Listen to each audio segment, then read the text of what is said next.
There are a couple of state edicts in EU4, 17 to be exact, so it's time to rank them in the only objective way possible, a tier list.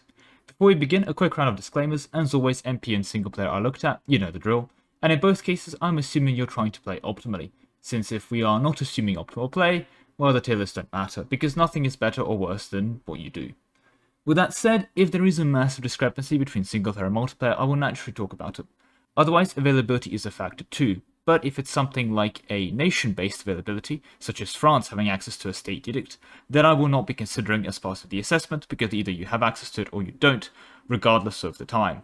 However, where availability does matter is of course the part of the game where such an edict is available and accessible to you, and that availability, namely the part of the game when you have access to it, is going to be considered. Otherwise, nothing else from me to say here, outside of clarifying that a like on the video would be appreciated if you haven't already, and a subscription would be amazing, since 20k is close, and hitting that would be amazing. Anyway, let's begin with advancement effort. It's a very basic, well, edict for lack of a better word. You turn this thing on when you are getting knowledge shared in your capital, so it spreads faster, so you spend less money on receiving the knowledge sharing. If you're really tryharding and you're really trying to get your institution to spread faster through your land, I've seen a couple times where this is used in practice, though most of the time you don't bother. 33% institution spread doesn't really change it that much, I find overall, not worthy to actually just bother going through and placing the edicts in most of the time, so that's kind of my issue with it. Otherwise, it is still nice to shove into your capital and you're getting knowledge shared. At the end of the day, with edicts, I think it's important to realize that if they're useful, at least situationally, that makes them quite good, because if they're not useful universally, you just don't run them universally, as a general rule. So the fact it's only useful on your capital when you're trying to get knowledge sharing actually makes it quite a decent one overall. I'm not going to be too harsh here, but it's not the greatest thing on the planet, so it's a very solid B tier workhorse edict for me. And with that, we move on to centralization effort.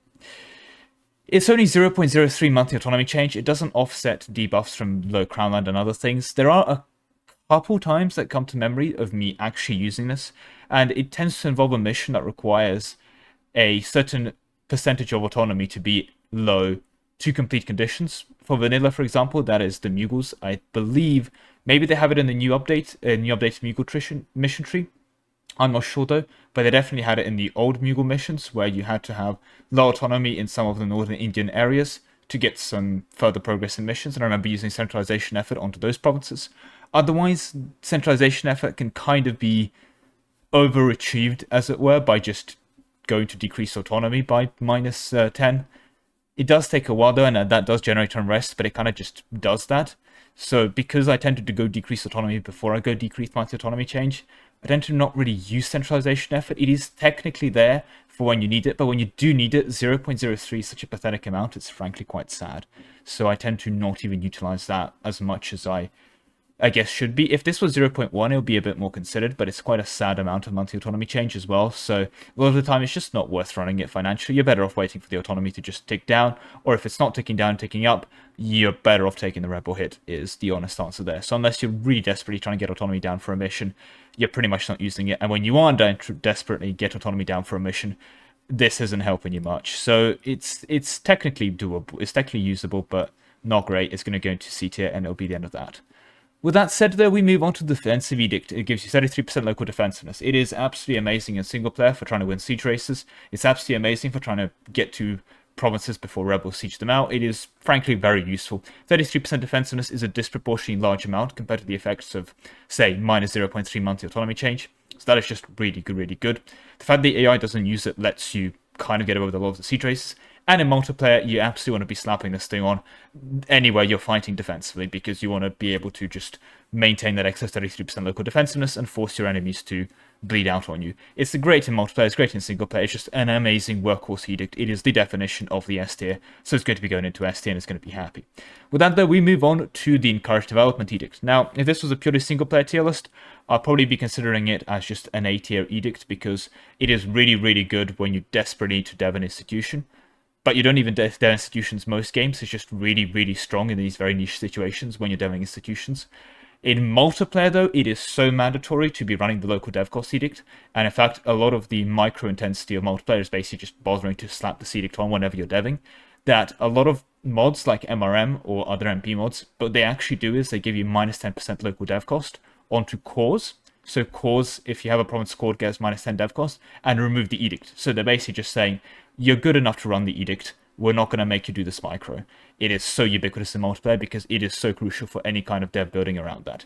Also, even within that single player like domain, you are going to be running this edict for when you're doing tool builds for whatever reason you're doing them. I just kind of bring them up here, even though we're not really considering tool builds because it's not optimal way of playing single player. Optimal way of playing single player is go conquer the world.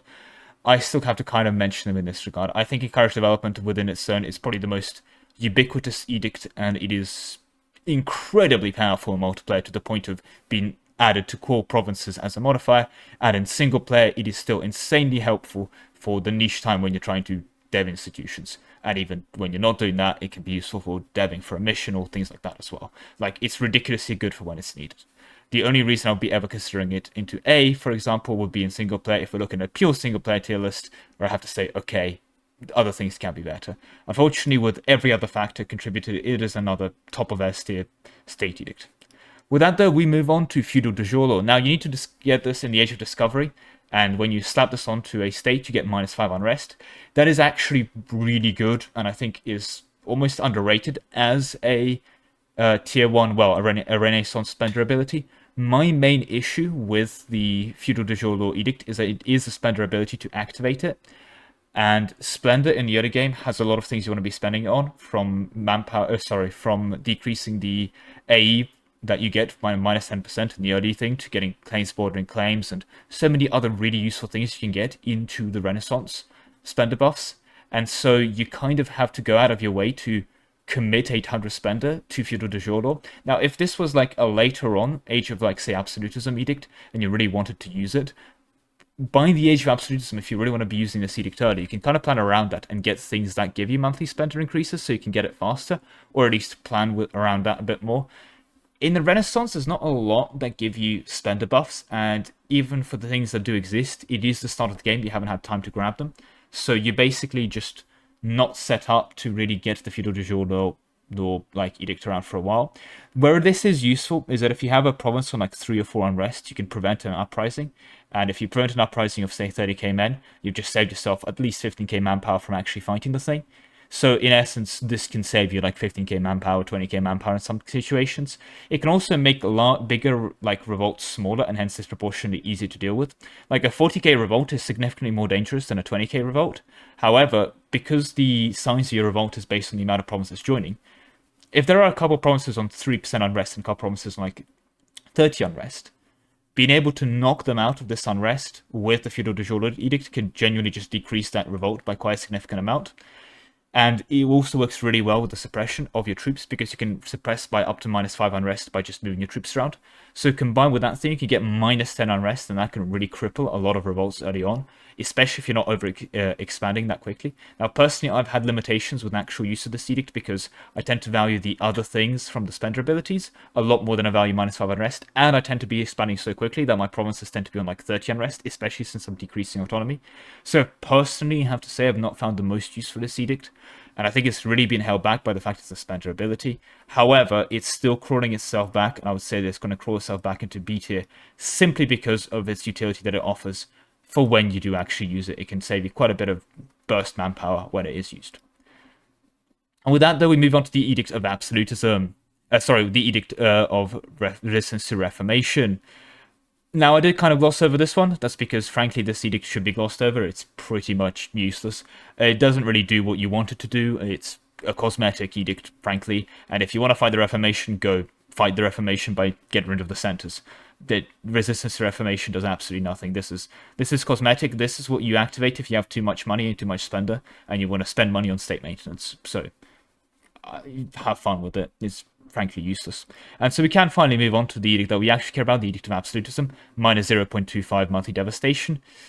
I modded in for an MP game a -1 monthly Absolutism edict that had access to everyone, and that was somewhat used sometimes. The issue is -0.25 Absolutism is a -0.25 monthly devastation is a really pathetic amount of devastation. If you need to decrease devastation in a province desperately, like right now, you dev it. If you need to decrease devastation over time, you shove in a fort, and that fort is going to be 4 times better than the edict, and most likely going to cost you less money than the edict. So even in the ideal scenarios where you are in a situation where you want to be desperately to decrease devastation, you're not going to use this edict. And when you do want to be decreasing devastation, you're not going to use this edict because it's bad at its job as well. So we unfortunately have another entry for the D tier. With that, though, we move on to the Increase Enlistment Edict. Now, this one, we have the massive deviation between single-player and multiplayer. You can use this in single-player if you really struggle with manpower. I've used this in single-player when I'm struggling with manpower, and it's a way of converting a lot of money into manpower. Bear in mind, though, if you are shoving this into every single province, this can get a touch expensive. So it's something that you want to be consciously doing that, yeah, this is going to cost me money, this is going to put me into further debt. However, it can be a good way to squeeze out a bit of extra manpower. At the end of the day, it is one of the few ways in this game to indirectly convert money into manpower, so for that reason it can be kind of respected. In multiplayer, though, this thing is pretty much goddamn mandatory for prolonged fighting, because you're going to be burning so much manpower. In fact, so much so that there is usually included in MP mods as well a decision to enable the manpower edict in every single state that doesn't have an edict enabled, just automatically for you, because it's such a common thing to need to do. So in multiplayer, this will be a high S tier up there with the dev cost edict. For single player, though, it is a C tier rounding up. Like, it's a C, maybe B for being incredibly generous. So I think overall, realistically, though, its use in multiplayer and the fact that in single player it's one of those edicts that can be somewhat useful at least. I think I'm going to put it into A tier, but I'll be honest, if you want to shout at me and tell me it should go into B tier instead, I'm not going to blame you. That's a pretty reasonable assessment as well. It's very, very much on the boundary here as well. It's just entirely being carried about how dominant this is in multiplayer. If you only care about single player, it's a C tier edict, just so we're aware. But in multiplayer, it's such an S tier that we have to mark it fairly overall as an A. With that, though, we move on to our first edict that is only available for completing a mission. This one is only available for France if they complete the French Infrastructure Network mission. That's a very easy mission to do. Unfortunately, it gives you 20% local friendly movement speed. It can be useful in multiplayer if you're trying to reinforce and fight battles properly, if you can be bothered to micro it, and that makes it practically a bit useful. It can also be funny for single player to move your troops around. The issue is that to run this edict, you need to be on your own land, and normally you're fighting not on your own land. In fact, in single player, the less you're fighting inside your own borders, the better. So the fact that this edict exists for fighting inside your own borders is a bit useless. It's a bit like in single player buffing fort defense, where you shouldn't really be defending your forts. And when you are, that can be done with a defensive edict, but like a global 10% defensiveness buff isn't great. To put it simply, basically, it's buffing an activity in single player you shouldn't be doing, prolonged fighting inside your own borders. It can be quite fun, though, that I will concede, though. Stacking movement speed is one of the more enjoyable things to do in this game, so I have to mark it nicely for that. And in multiplayer, it's a bit marginally useful. But if we are being any reasonable level of unbiased and honest review, I can't put it higher than C. I'm sorry. With that, though, we move on to Protect Trade. And after that, the other Protect Trade is the French Promote Trade, which is basically just 25% better than the Protect Trade. So Protect Trade gives you 50%, Promote Trade gives you 75%. And then again, the 75% is available for France if they complete a Fund Trade Ventures mission as well, which isn't too awful to complete. This mission, and more specifically, sorry, that this edict is useful for one thing, completing missions or trying to complete estate missions, we need to get X percentage of the local trade node. Otherwise, you're better to contest trade by just conquering it. However, in a pinch, if you need to squeeze out like an extra 5% trade power, this is an excellent thing to do. You slap it on, you take it off a year later. It's pretty decent, surprisingly enough. I've used it a couple times, ironically, and will genuinely recommend. If you're trying to squeeze out like 2% extra trade power, it usually never makes you money, but it is enough to complete, say, an estate agenda or something of that nature. So in that regard, it's actually quite useful. And I think that burst trade power is quite useful for when you need it. For example, if you're trying to spawn an institution, or you're trying to fight a contested trade node that you don't want to be fighting navally over. Or, for example, you need to fight it not in 10 years when you have time to conquer, but you need to fight it like now on the time zone. This also means that you can't really use night ships, because by the time you build night ships, then you probably want to have another goal. But this thing you just slap on and it's useful immediately. So in this case, I'm going to actually be putting both the protected trade and the French protected trade into A tier because of how useful it is to just slap on and move on with your life. And with that, though, we move on to Enforce Religious Unity. It gives you local missionary strength. It is absolutely amazing. You tend to convert with the Edict because it's very useful. It's a very small buff, but it's a very consistent buff.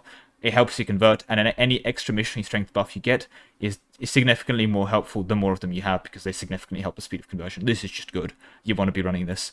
It's a big point of microing. Sometimes you can't be bothered and you eventually stop running this thing when you start mass converting. However, especially in the early game, it's great to help you get your conversions faster. It saves you a bunch of money on missionary maintenance because you're actually converting faster. So this edict, ironically enough, makes you money. It's great for helping you with religious unity because you're converting all the land. There's only good things to love. In multiplayer, it's great for keeping your land homogeneous. In single player, it's great for keeping your land homogeneously, not on fire when you're expanding quickly. At least the problem is you don't want to, because you tend to have a lot more tolerance of your own religion than tolerance of other religions. So yeah, an S tier edict all around. You'll love to see it. With that, though, we move on to the Rapid Industrialization Edict available for the Qing. This edict gives you minus 10% dev cost and 20 goods produced. The issue with this edict is that on paper it seems really amazing. The problem is there's just a better edict than it, and its arrival time is really unfortunate. So you get this edict when you have either embraced the Enlightenment ideology, so the Enlightenment institutions, so that you're able to get furnaces and build 4 furnaces to complete this mission. Or if you don't have the furnace DLC, you can also get it by getting the industrialization institution. So you're not getting this earlier than the last age. The problem is the existence of the Urbanization Edict, which gives you 33% local goods produced modifier, is just better. So if you want to run that, you run that. And the 10% dev cost can be gotten from the 10% dev cost edict. So while on paper this edict is really amazing, everything that this edict does is actually achieved by other edicts. If you want to get the goods produced, you run the Urbanization Edict. And you can't run this earlier than Urbanization Edict by definition. By the time you have this edict unlocked, you will also have Urbanization Edict unlocked at the same time. You can only ever draw this race, you can never win this race. And the dev cost is unlocked automatically. So this edict is very sad, to be honest, in that regard. Its only saving grace is that it can be used to plug and play. Like, it's just, if you want to run the dev cost edict forever, this is basically a dev cost edict that can make you money, so it's nice for forgetting about it. My issue is that it's a edict that's available into the 1700s that makes you money. And in the 1700s, you're probably good on money, so I'm going to value that significantly less than I would an earlier economic boost. So for that reason, because of how late you get it, frankly, it seems really strong. But in practical purposes, there's just no real reason to really ever run it unless you are lazy to micro, in which case you're not playing the game optimally, and hence we shouldn't be considering it. So if you're too lazy and you want to just plug and play, the edict's fine. But from a practical try-hard point of view, everything this edict does can be done better with other edicts and other setups. So it's going to be going into D tier. Technically, it's better than those two, but that's only because those two do kind of nothing. Anyway. As always, don't really look too much at the rankings between the tiers. Just look at the rankings between the tiers, not at the rankings inside the tiers. Those are a bit. I'm not too religious about where I place those things. With that, though, we move on to the Feudal Tax Edict. This is really good. You get it insanely early on in the third reform, and you get a massive buff to tax. The point of that tax meta is less of a meme. It's great at printing your money. Even in single player, it's great at printing your money. You should consider using this edict. It is incredibly powerful. You haven't already, especially combined with churches and with the temple rights government reform. You can print money from churches and actually make a pretty penny from tax income as well. You should absolutely not neglect this edict ever. It's not quite as consistently amazing as the other things, and unfortunately it does have the issue of not being useful past, say, 1510 when you get into the next age. So for that reason, I'm going to be knocking it down to A tier, but it is a beautiful edict for what it achieves. With that, though, we move on to the Religious Tolerance Edict. Again, this is the Regional Council's Tier 3 Monarchy Reform, same as the Feudal Tax Edict to unlock this one. This gives you minus 50% local religious unity contribution. If you're trying to desperately avoid a religious unity disaster, it's technically useful, but that's about it. The limitations of it kind of end there. If you want to fix religious unity, you want to get the local missionary strength edict and actually convert the province. And if you're thinking of this as a humanist, can't be bothered to do any conversions run, guess what's better than this? Pretty much no edict, because if you're making any kind of long-term play for religious tolerance, this is going to run out by the end of the Age of Reformation, so it's going to be useless for you. Congratulations, you've only ended up playing yourself. It can technically be used to avoid a pretty nasty disaster within the religious conflicts and things like that, and can be at a pinch used to squeeze out religious unity if you desperately need it. But the thing is, it's not really useful beyond that. It's one of those things that in theory can be used to squeeze stuff out, but outside of that, yeah, it's not great, which is why I'll be placing into C tier, at the bottom of C tier, because it can be theoretically useful in some very super niche cases to achieve those goals, but otherwise, I'm good. And with that, though, we move on to Years of Separatism Edict. This is a weird one. It's technically a bit like the -5 Unrest Edict, but only for newly conquered lands that have separatism. And it can help you culture convert a bit faster, but if you're going for a one culture, you're going to be fine. You don't really need this edict. You should be fine on your own when you're getting there. The only time when you could desperately need to decrease Years of Separatism by 10 is, say, for example, the game is literally ending in 1821. So, for example, the game ends in 6 months and you have 9 months left of separatism, so you can't get your one culture finished for the screenshot. Unfortunately, by that cases, the edicts run out, so you can't use it because you're in the last stage at that point, so even then it's pretty useless. It's just not great. It's not fully useless because, again, it can decrease unrest. Situationally, it can be along with that micro, but it's even more conditional than just feudal de jure law, and frankly just isn't great. I haven't seen much use for it, and overall can't recommend it genuinely. So I'll be putting it to C tier, but yeah, it's debatably in C tier is all I will say. The only reason it's on D tier is because D tier is full of genuinely useless things, and this has some applications. I guess if you're really microing around it, you can have it in B, but there's not that many runs that involve a one culture, and that's kind of the other big thing with it, is it enables you to culture convert faster. Anyway, we finally move on to the Urbanization Edict, which gives you 33% local goods produced. Now, if you could get this thing right away, this would be amazing. This would be the best edict in the game by far. This is going to make you absolutely bucket loads of money. The problem is this is going to make you absolute bucket loads of money in the 1700s, where you've already hit the money cap, so congratulations, you went harder. If you still struggle with money at this point in single player, fair enough. And in multiplayer, if you've got a lobby that survived to 1700s, I guess you can use it. But at that point, if your lobby's in the 1700s, you're probably going into Death Wars anyway, chronically. So I guess that's nice. But either way, it is what it is. I will overall, however, because it's like, it is still insanely strong. It's just, it gives you a buff to something you don't care about really later on. I'm going to have to be knocking it down from its deserved spot as S++, because it is by far the greatest edict in terms of its numerical buff. The fact that it's available so late, I can't give it any higher than B, unfortunately, because yeah, it's really good at making your money, it's just at that point, you don't care about the money. So there we go, that's the complete tier list. With that said, though, that is all I have time for today. A big thank you to all the people that supported me over at Ko-Fi, with a special thank you to Ark and Solar.